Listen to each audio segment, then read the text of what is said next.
Hi, I'm Joshua Hunter, Medicare Specialist on staff at McGinnis Elder Care Law.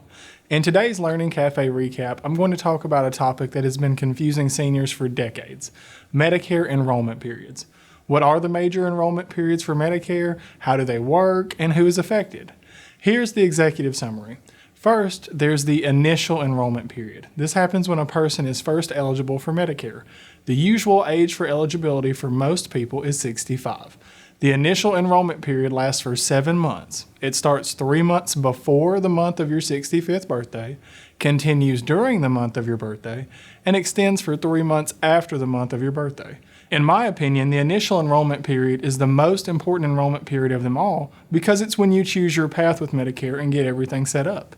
Any mistakes you make here can create financial penalties that could haunt you for a lifetime. It's important to get it right the first time.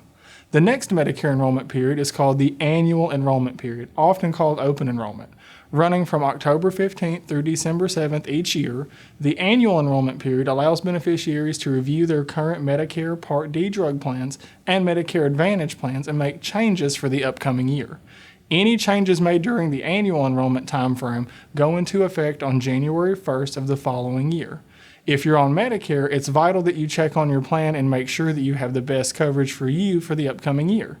If you don't, you could be missing out on some serious savings. I mean serious savings, like thousands of dollars per year. The third enrollment period is called the Medicare Advantage Open Enrollment Period, which runs from January 1st through March 31st each year. This enrollment period comes around each year as an added benefit to those on Medicare Advantage plans. If you're already on a Medicare Advantage plan, this enrollment period allows you to either change to another Medicare Advantage plan or even switch back to original Medicare with a Part D plan. Keep in mind that changing back to original Medicare with a Part D plan will not award guaranteed issue rights for a supplement. It's possible that you could be subject to medical underwriting and potentially even denied coverage. Fourth on our list of Medicare enrollment periods is the general enrollment period, which runs from January 1st to March 31st each year. This enrollment period is for people who didn't sign up for Part A and/or Part B coverage when they were first eligible for it.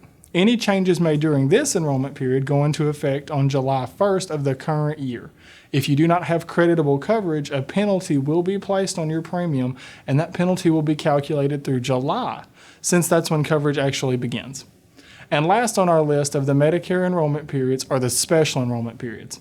These kick in when certain life-changing events occur, such as moving into a new home, moving into a long-term care facility, or losing creditable coverage.